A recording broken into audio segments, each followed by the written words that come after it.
শুরুতেই একটা কথা বলে রাখবো, যারা এসএসসি গ্রুপ সি এবং গ্রুপ ডি পরীক্ষা দেবে বলে তা মন স্থির করেছো, এছাড়া ফর্ম ফিল আপ করছো, প্রস্তুতি নিচ্ছ, তাদের জন্য একটা কথাই আমি শুরুতে বলে রাখবো, তোমরা ভাই দিন থাকতে দিনের নাম নাও, তবেই কিন্তু তোমার মূল টার্গেটে পৌঁছে যেতে পারবে। তুমি যদি মনে করো ফর্ম ফিল আপ করবে, পড়াশুনো করবে না, শুধুমাত্র পরীক্ষার সময় পরীক্ষা দেবে, তাহলে তুমি কিন্তু করবে ভুল।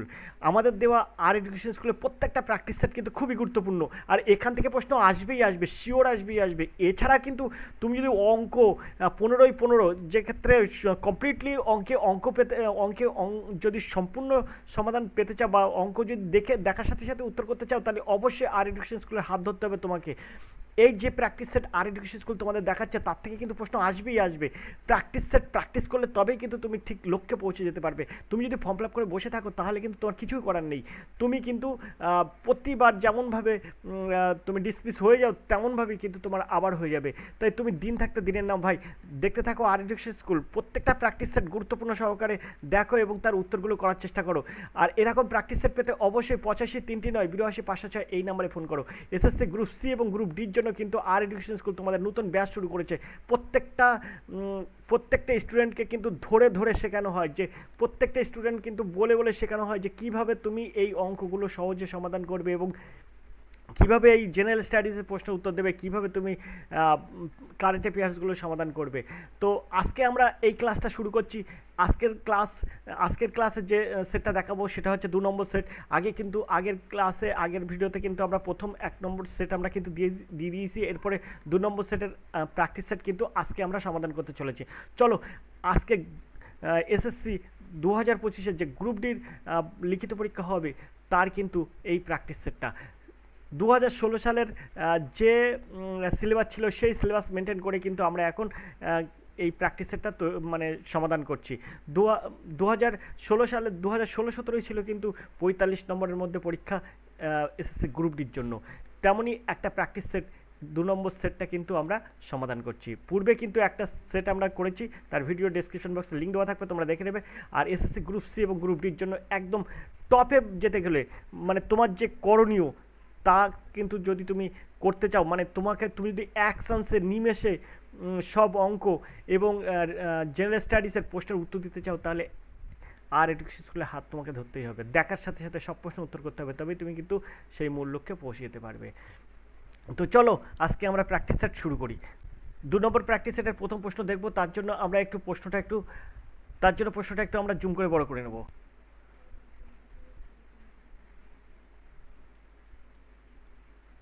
তো 2 নম্বর প্র্যাকটিস সেটের প্রথম প্রশ্ন কি আছে দেখো। একের দাগের প্রশ্ন আছে, ভারতীয় সেনাবাহিনীর সুপ্রিম কমান্ডার হলেন ভারতের রাষ্ট্রপতি, ভারতের প্রধানমন্ত্রী, রাজ্যের রাজ্যপাল, কেন্দ্রীয় স্বরাষ্ট্রমন্ত্রী। তো এই প্রশ্নের উত্তর কিন্তু তোমাদের জানা চাই, কারণ এরকম প্রশ্নই কিন্তু এসএসসি গ্রুপ সি ডিতে কিন্তু আসে। ভারতীয় সেনাবাহিনীর সুপ্রিম কমান্ডার হলেন ভারতের রাষ্ট্রপতি। কয়ের দাগ হবে সঠিক উত্তর। চলো আমরা 2 দাগের প্রশ্নে চলে যাই। একটি অধাতুর উদাহরণ হলো পারদ, গ্যালিয়াম, ক্যালসিয়াম, হীরক। তো এখানে সঠিক উত্তর কী হবে? একটা অধাতু। ধাতুর মধ্যে আছে পারদ, গ্যালিয়াম এবং ক্যালসিয়াম, কিন্তু এটা ধাতু, কিন্তু হীরক কিন্তু অধাতু। তাই কিন্তু ঘয়ের দাগ হবে সঠিক উত্তর। চলো আমরা 3 দাগের প্রশ্ন দেখি। 3 দাগের প্রশ্ন দেখবো, তার জন্য প্রশ্নটা একটু উপরের দিকে তুলে নিলাম। কে অস্ত্র আইন পাশ করিয়েছিলেন? তো এখানে আছে লর্ড রিপন, লর্ড লিটন, আর লর্ড বিন্টো, লর্ড ডাফরিন। তো এখানে সঠিক উত্তর কী হবে? তো এর সঠিক উত্তর হবে কিন্তু লর্ড লিটন কিন্তু অস্ত্র আইন পাশ করিয়েছিলেন। আমরা চলে যাবো 4 দাগের প্রশ্নে। সিরাজদৌল্লার কোন সেনাপতি পলাশির যুদ্ধে নিহত হন? প্রশ্নটা কিন্তু খুবই গুরুত্বপূর্ণ। এই প্রশ্নটা কিন্তু খুবই গুরুত্বপূর্ণ। সিরাজদৌল্লার কোন সেনাপতি পলাশির যুদ্ধে নিহত হন? মীর কাসিম, মীর মদন, মোহনলাল আর মীর হায়দার। তো এখানে 4 দাগের সঠিক উত্তর কী হবে? তো সবচেয়ে একটা গুরুত্বপূর্ণ প্রশ্ন এটার কিন্তু সঠিক উত্তর হবে কিন্তু মোহনলাল। মোহনলাল ছিলেন কিন্তু সিরাজদৌল্লার সেনাপতি, আর তিনি কিন্তু পলাশির যুদ্ধে কিন্তু নিহত হন। চলো আমরা চলে যাই 5 দাগের প্রশ্নে। 5 দাগের প্রশ্ন কী আছে দেখব। 5 দাগের যে প্রশ্নটা আছে, তৈমুরলংয়ের ভারত আক্রমণের সময় দিল্লির সুলতান কে ছিলেন? নাসিরুদ্দিন মাহমুদ, ফিরোজ শাহ তুগলক, আর এদের কেউ নয়। তো 5 দাগের সঠিক উত্তর কী হবে? তো তোমরা অবশ্যই এই জিনিসটা ভালো করে মুখস্থ করে রাখবে। তৈমুরলংয়ের ভারত আক্রমণের সময় দিল্লির সুলতান ছিলেন কিন্তু নাসিরুদ্দিন মাহমুদ। ক্ষয়ের দাগ হবে সঠিক উত্তর। চলো আমরা ছয়ের দাগের প্রশ্নে চলে যাই। ধর্মসভা কে স্থাপন করেন? দেবেন্দ্রনাথ ঠাকুর, রাধাকান্ত দেব, সাভারকার আর গোপালকৃষ্ণ গোখলে। তো এখানে ছয়ের দাগের সঠিক উত্তর কী হবে? তো এর সঠিক উত্তর হবে কিন্তু রাধাকান্ত দেব কিন্তু ধর্মসভা স্থাপন করে। চলো আমরা চলে যাই পরের প্রশ্নে, সাতের দাগের প্রশ্নে। সাতের দাগের যে প্রশ্নটা আছে দেখো, শেরি বঙ্গাল কাকে বলা হয়?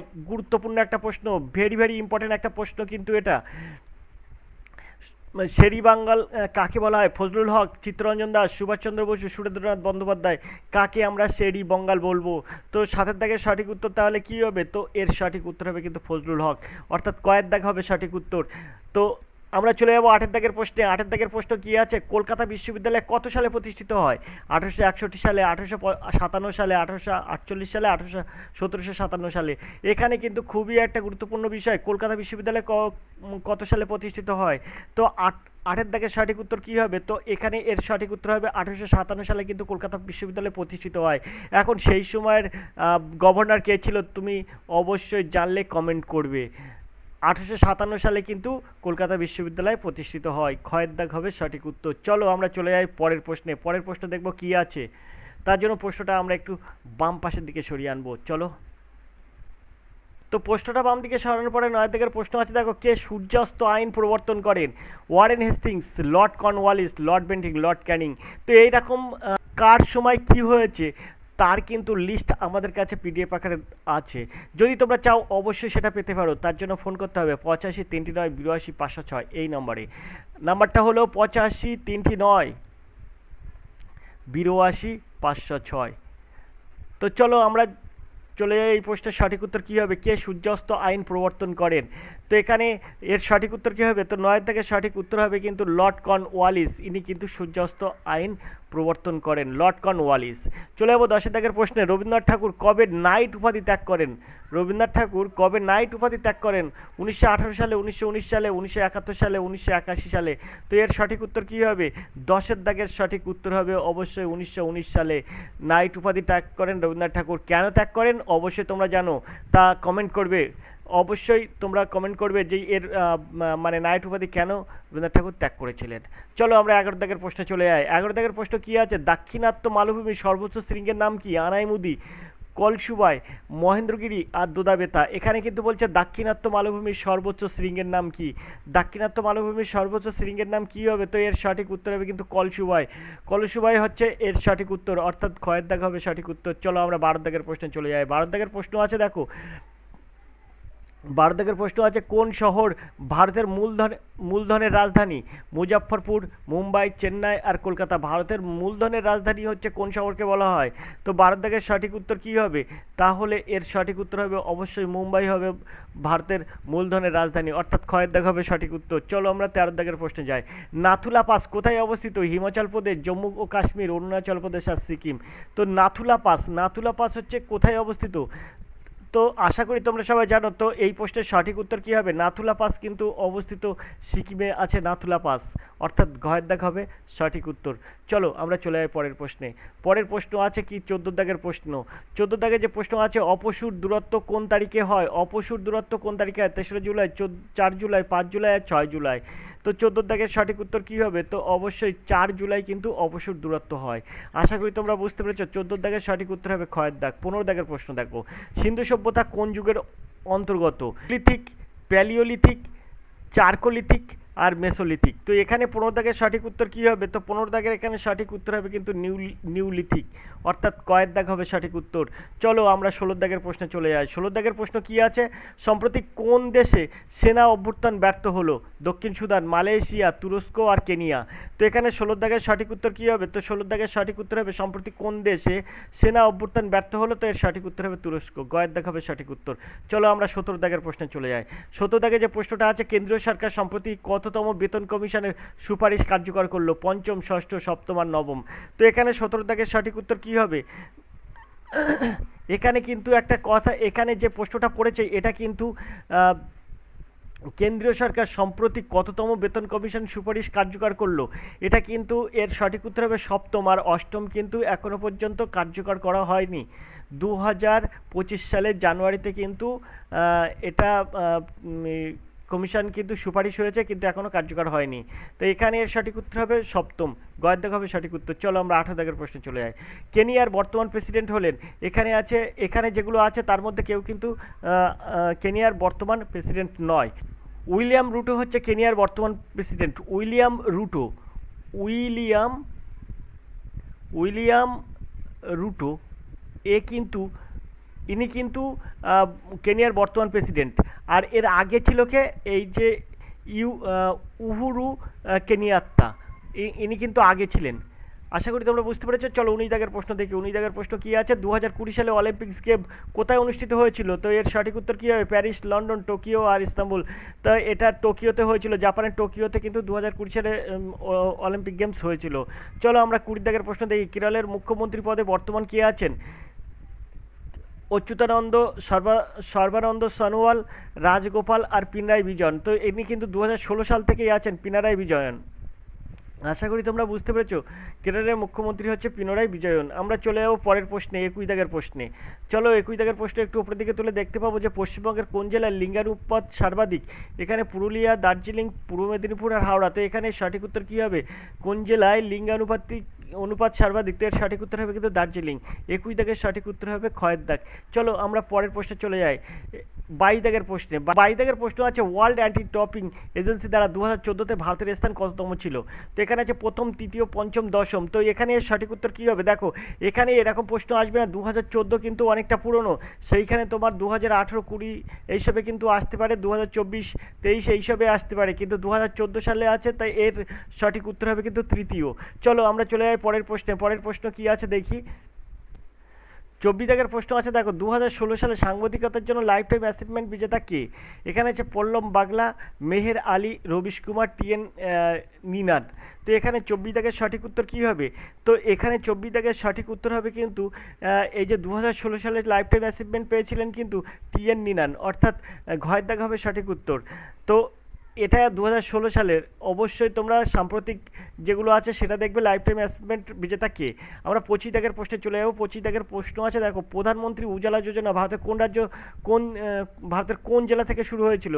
প্রধানমন্ত্রী উজালা যোজনা ভারতের কোন জেলা থেকে চালু করা হয়েছিল? বারাণসী, লখনৌ, বালিয়া আর হাথরাস। তো এখানে এর সঠিক উত্তর কী হবে? 25 দাগের সঠিক উত্তর তাহলে কী হবে? 25 দাগের সঠিক উত্তর হবে কিন্তু বালিয়া থেকে। অর্থাৎ প্রধানমন্ত্রী উজালা যোজনা ভারতের কোন জেলা থেকে শুরু হয়েছিল? এর সঠিক উত্তর হবে গয়ের দাগ বালিয়া। এটা কোন রাজ্যে অবস্থিত সেটা তোমরা অবশ্যই কমেন্ট করবে। চলে যাবো আমরা পরের প্রশ্নে। পরের প্রশ্ন আছে 26 দাগের প্রশ্ন।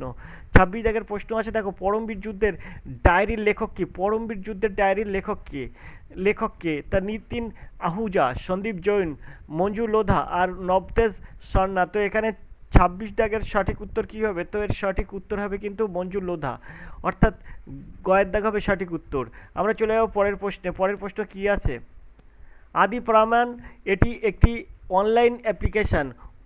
উপজাতীয় বর্ণবৈধতার জন্য ভারতের কোন রাজ্যে চালু হয়? মধ্যপ্রদেশ, মহারাষ্ট্র, উত্তরপ্রদেশ আর উড়িষ্যা। তো এখানে 27 দাগের সঠিক উত্তর কী হবে? তো এর সঠিক উত্তর হবে কিন্তু মহারাষ্ট্রে চালু হয়। খয়ের দাগ হবে সঠিক উত্তর। চলো আমরা 28 দাগের প্রশ্নে চলে যাই।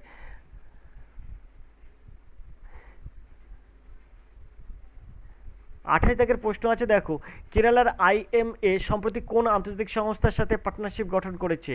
তো এখানে এর সঠিক উত্তর কী হবে? তো 28 দাগের সঠিক উত্তর হবে কিন্তু এটা ইউনিসেফ। আমরা 29 দাগের প্রশ্ন দেখব। তো 29 দাগের যে প্রশ্নটা আছে, ভারতের সম্প্রতি কোন দেশের সাথে ডলার এই 100 মিলিয়ন প্রদানে ক্রেডিট কার্ড লাইন প্রদান করেছে? এখানে নেপাল, ইন্দোনেশিয়া, পাপুয়া নিউগিনি আর নিউজিল্যান্ড।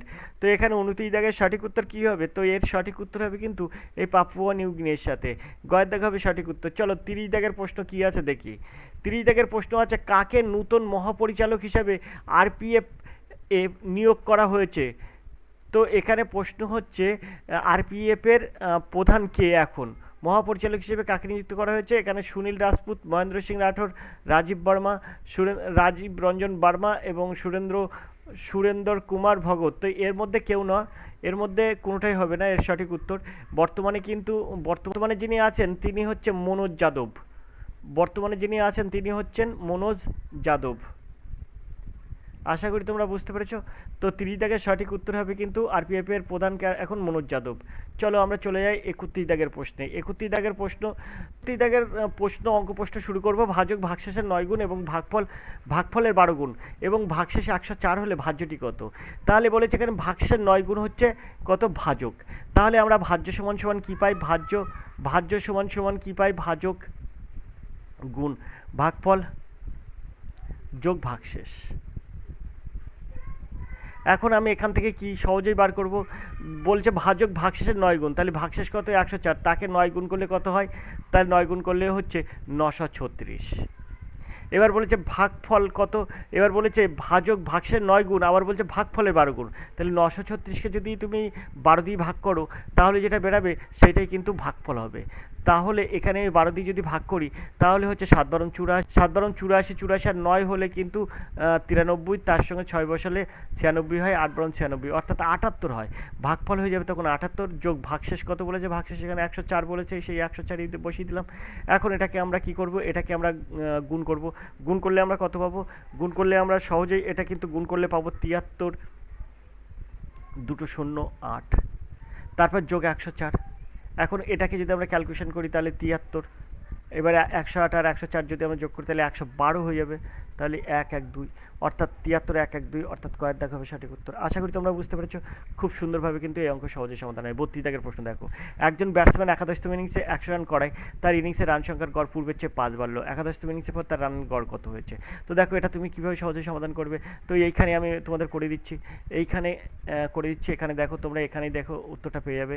তো তুমি মনে করো দশম ইনিংস যখন হয়েছিল তার দশম ইনিংসের রান গড় হচ্ছে এক্স। তাহলে দশম ইনিংসে যদি গড় রান এক্স হয় তাহলে মোট রান কত হবে? 10x। 11তম ইনিংসে সে কত করেছে? 100, তাহলে প্লাস এখানে 100 বাই, যেহেতু সে কী করেছে 10x প্লাস 100 হলো, মানে যেহেতু এটা 11তম ইনিংস হয়ে গেল তাহলে 11 দিয়ে ভাগ করো, তাহলে গড় রান হয়ে গেল। এবার যদি গড় রান হচ্ছে এটা 10x প্লাস 100 বাই 11, গড় রান হচ্ছে একাদশতম ইনিংসের বেলায়। এবার বলেছে একাদশতম ইনিংসের, এখানে বলছে কি 100 রান করায় তার ইনিংসের রান সংখ্যার গড় পূর্বের চেয়ে 5 বৃদ্ধি পেয়েছে। তা পূর্বে গড় কত ছিল? x, তাহলে তার থেকে 5 বৃদ্ধি পেয়েছে, মানে এর থেকে বিয়োগ করে দেবো, তাই এটা সমান সমান 5। সঙ্গে সঙ্গে এটা ক্যালকুলেশন করলে পাবো 10x প্লাস 100 মাইনাস 11x সমান 55, এটা পেয়ে যাব। এখন এখান থেকে মাইনাস 11x থেকে প্লাস 10x বাদ দাও, তাহলে থাকবে মাইনাস 8x, আর এখানে মাইনাস প্লাস 100টা হয়েছে গেলে মাইনাস 100, তা প্লাস 55 থেকে মাইনাস 100 থেকে প্লাস 55 বাদ দিলে থাকবে মাইনাস 45। আশা করি তোমরা বুঝতে পেরেছো। তাহলে x সমান সমান 45। x যেহেতু 45 হলো, এখন বলেছে x আমরা কিসের মান ধরেছিলাম? দশম ইনিংসের গড় রান ধরেছিলাম x, তো দশম ইনিংসের গড় রান x মানে 45। আর এবার বলছে 11তম ইনিংসে যখন 100 রান করেছে তখন গড় পূর্বের চেয়ে 5 বৃদ্ধি পেয়েছে। তার দশম ইনিংসে যদি 45 রান করে তা পূর্বের চেয়ে 5 বৃদ্ধি পেলে এর সঙ্গে 5 যোগ করে দাও, তাহলে একাদশতম ইনিংসের রানের গড় হয়ে যাবে 45 আর 5 50। আশা করি তোমরা বুঝতে পেরেছো। তাহলে এর সঠিক উত্তর হয়ে যাবে 50। তো চলো আমরা ওই পেজে চলে যাই, ওই পেজে দেখি অঙ্কটা মানে এর উত্তর 50 আছে কিনা। তো তার জন্য আমরা কি করব? তার জন্য এটা প্রশ্নটা এই যে সেটটা আমরা এই বাম দিকে সরাবো। তো আমরা 33 দাগের এই প্রশ্নটা করব। একটি দ্রব্যের মূল্য 10% কমলো, সেটির বিক্রয় মূল্য একই রাখতে হলে সেটির ধার্য মূল্য বাড়াতে হবে।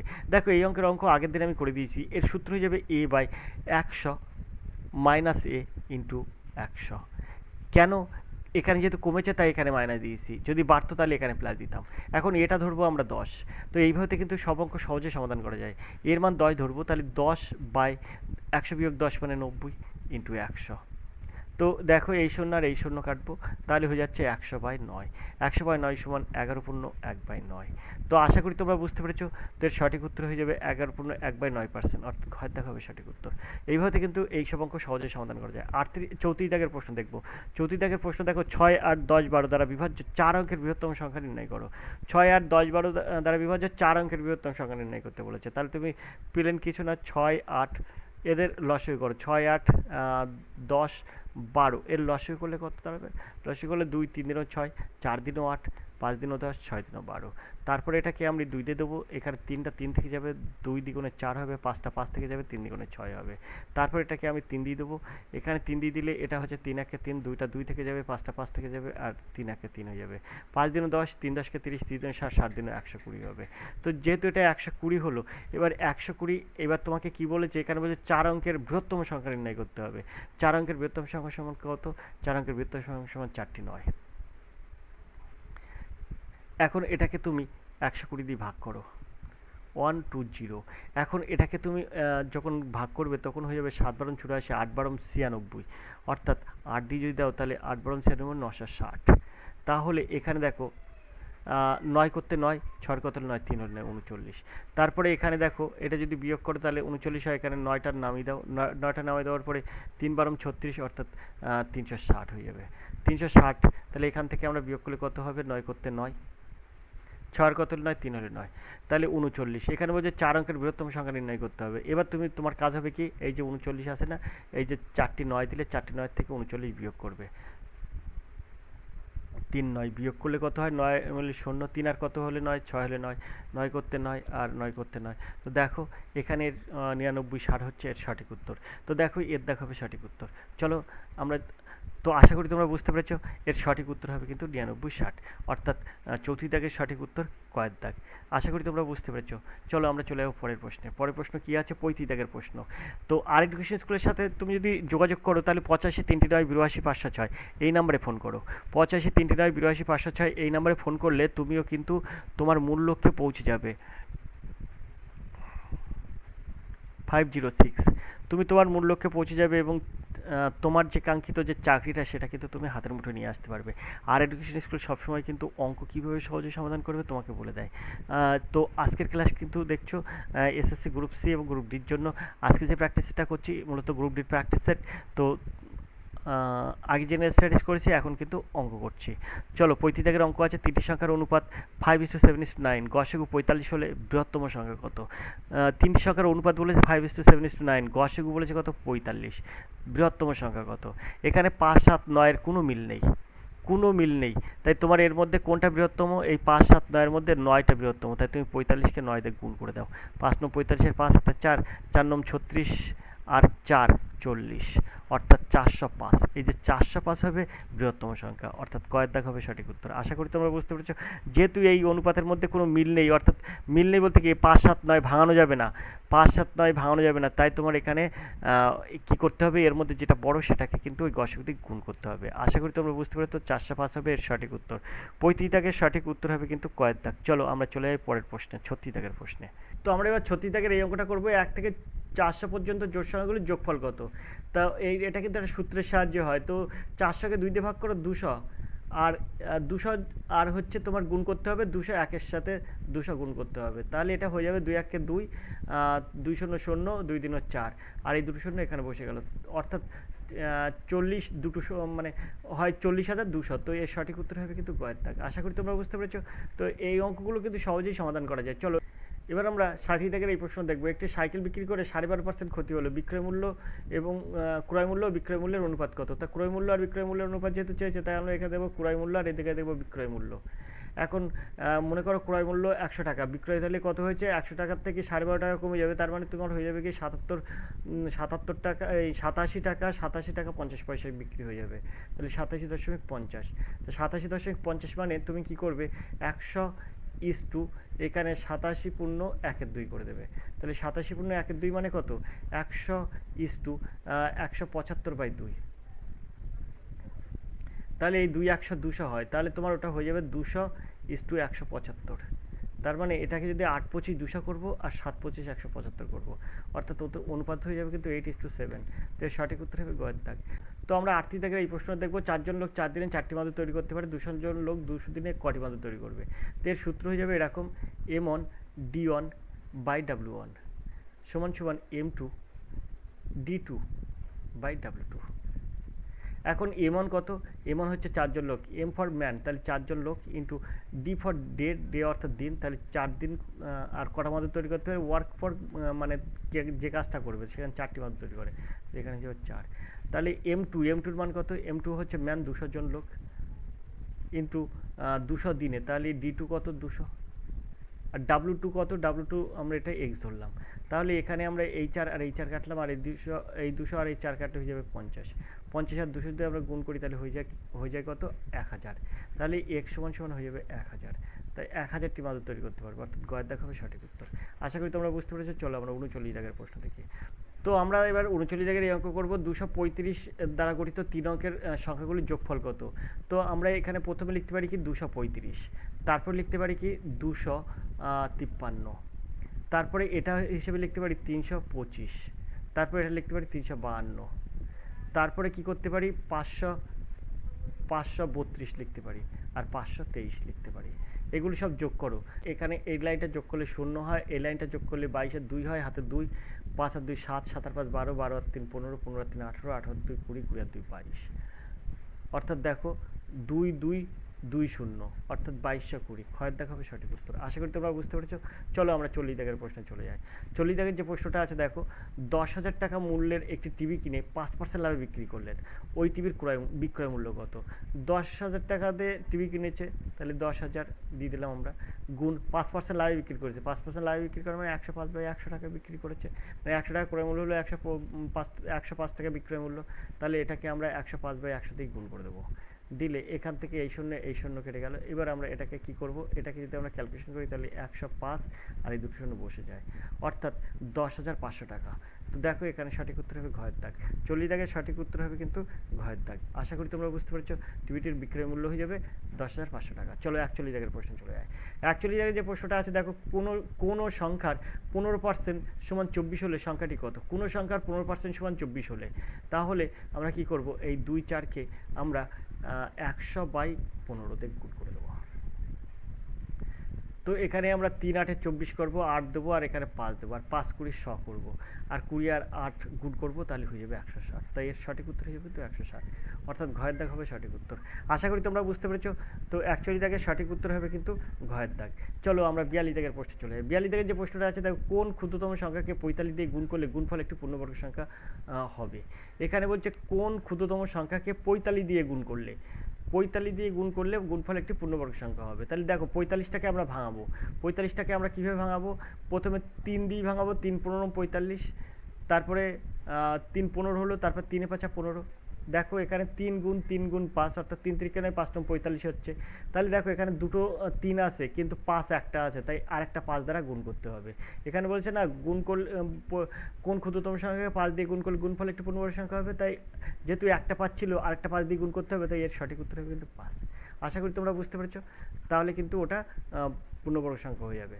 তো চলো আমরা চলে যাবো পরের প্রশ্নে, 43 দাগের প্রশ্নে। 43 দাগের যে প্রশ্নটা আছে দেখো, কত সুন্দর একটা প্রশ্ন আছে, আমরা একটু ছোট করে নিই।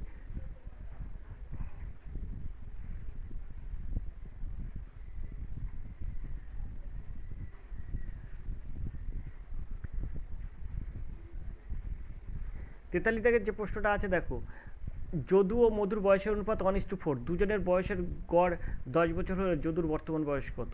তো এখানে বলছে যদু মধুর বয়সের অনুপাত কত বলেছে, 1:4। দুজনের বয়সের গড় আবার বলেছে 10, দুজনের বয়সের গড় হচ্ছে 10, তাহলে দুজনের মোট বয়স কত, 10 × 20। তাহলে এদের যদু এবং মধুর বয়স অনুপাত 1:4। এখানে হচ্ছে যদুর বর্তমান বয়স কত, যদু কিন্তু 1 দ্বারা ক্যালকুলেট করছে, তাহলে 4 আর 1 5 আনুপাতিক ভাগ, আর যদুর আনুপাতিক ভাগ, আর 1/5, 5 দ্বারা গুণ করে দাও, 4 5 20, 4 1 4। তাহলে যদুর বর্তমান বয়স 4 বছর। আশা করি তোমরা বুঝতে পেরেছো। ক্ষয়ের দাগ হবে সঠিক উত্তর। 43 দাগের সঠিক উত্তর হবে ক্ষয়ের দাগ 4 বছর। তো দেখো অঙ্ক কঠিন পড়বে না, অঙ্ক সহজ পড়বে এই এসএসসি গ্রুপ ডিতে। তুমি অঙ্ক করতে পারবে না, কেন করতে পারবে না, কারণ তুমি প্র্যাকটিস করবে না। তুমি তো অঙ্কটা ঠিকঠাক করে করতে পারো, তাহলে কিন্তু তুমি এখানে পাস করার জন্য এক ধাপ এগিয়ে যাবে। চলো চলে 44 দাগের প্রশ্নে। 4 অঙ্কের কোন বৃহত্তম সংখ্যা 75 দ্বারা বিভাজ্য। বলছে 4 অঙ্কের কোন বৃহত্তম সংখ্যাটি 75 দ্বারা বিভাজ্য। এখানে যে গুলো আছে তার মধ্যে কোনটি 75 দ্বারা বিভাজ্য। 4 অঙ্কের কোন বৃহত্তম সংখ্যা, 4 অঙ্কের বৃহত্তম সংখ্যা সমান 4টি 9 দিয়ে দিলাম। এবার এখানে আমরা 75 দিয়ে ভাগ করে দিলাম। এখন 75 1কে 75 করলাম, 5 আর কত হলে 9, 5 আর 4 হলে 9, 7 আর কত হলে 9, 2 হলে 9। এবার এই 9টা নেমে গেল। তাহলে এবার আমরা কত দেবো, এবার আমরা 3 দিয়ে দেবো। 3 5 15, 5 হাতে 1, তিন সাথে 21 আর 1 22। এখন 5 আর কত নয়, 4 হলো নয়, 2 আর কত 4, 2 হলো 4। এবার এই 9টা নেমে গেল, 249। এবার আমরা কি করব, এবার আমরা আবার 3 দিয়ে দেবো। 3 দিয়ে দিলে 3 5 15, 5 হাতে 1, 3 সাথে 21 আর 1 22, অর্থাৎ 225। 5 আর কত হলো নয়, 4 হলো নয়, 2 আর কত হলো 4, 2 হলো 4, 24। তো দেখো এখানে আমার 24 বেশি থাকছে। আমরা এবার কি করব, এই যে 24 বেশি আছে, তাহলে আমরা এবার 4টি 9 থেকে 24 বিয়োগ করে দেবো, সে আগে একটা অঙ্কের মতন। তো দেখো 24 বিয়োগ করে দিলে 4 আর কত হলো নয়, 5 হলো নয়, 2 আর কত হলো নয়, 7 হলো নয়, 9 করতে 9 আর 9 করতে 9, দেখো 99 75 এর সঠিক উত্তর, অর্থাৎ গয়ের দাগ হবে সঠিক উত্তর। 44 দাগের সঠিক উত্তর হবে কিন্তু গয়ের দাগ। তো এবার আমরা 45 দাগের এই অঙ্কটা দেখব। যদি 4 বছরের মোট সুদ আসলের 8/25 হয়, তাহলে বছরে সরল সুদের হার কত? দেখো অঙ্কটা খুবই সহজ। মনে করো আসল হচ্ছে পি, মানে সরল সুদের সূত্র হচ্ছে PTR/100, PTR/100, এটা কিন্তু সুদের সূত্র, এটা সমান সমান সুদ। তাহলে এখানে এটা সমান সমান যদি সুদ হয়, তাহলে পি আমি মনে করছি আসল হচ্ছে পি, মানে পিটা আমি ধরলাম, ইন্টু টি কত, টি হচ্ছে 4 বছর। আর সুদের হার এখানে আর বলেছে, আর কত, আর এখানে আমি ধরে নিলাম আর এর মান যেহেতু বার করতে হবে, তাই আরটা আর ধরলাম, বাই 100 দিলাম। এবার বলেছে যে সুদ কত আসলের 8/25, সুদ বলেছে আসলে 8/25 মানে কত, পি ইন্টু 8/25। তাহলে এখান থেকে আমরা খুব সহজে এই 25 আর এই 100 কাটতে পারি, 4 আর এই 4 আর এই 4 কাটতে পারি, এই পি আর এই পি কাটতে পারি, তাহলে 8 থাকলো, 8 সমান সমান 8 পেলাম। তাহলে এর সঠিক উত্তর কী হবে, সুদের হার 8%, অর্থাৎ গয়ের দাগ হবে সঠিক উত্তর। আশা করি তোমরা বুঝতে পেরেছো, গয়ের দাগ হবে সঠিক উত্তর। তো এই ছিল কিন্তু আজকের প্র্যাকটিস সেট, যেটা কিন্তু খুবই গুরুত্বপূর্ণ এসএসসি গ্রুপ ডি পরীক্ষার জন্য। তো আজকের ক্লাসটি অবশ্যই ভালো লাগলে লাইক করবে, কমেন্ট করবে, শেয়ার করবে। আজকে ক্লাস এই পর্যন্ত, দেখা হবে পরের ক্লাসে। ততক্ষণ তোমরা ভালো থাকো, সুস্থ থাকো। ধন্যবাদ, তোমাদের দিন শুভ হোক।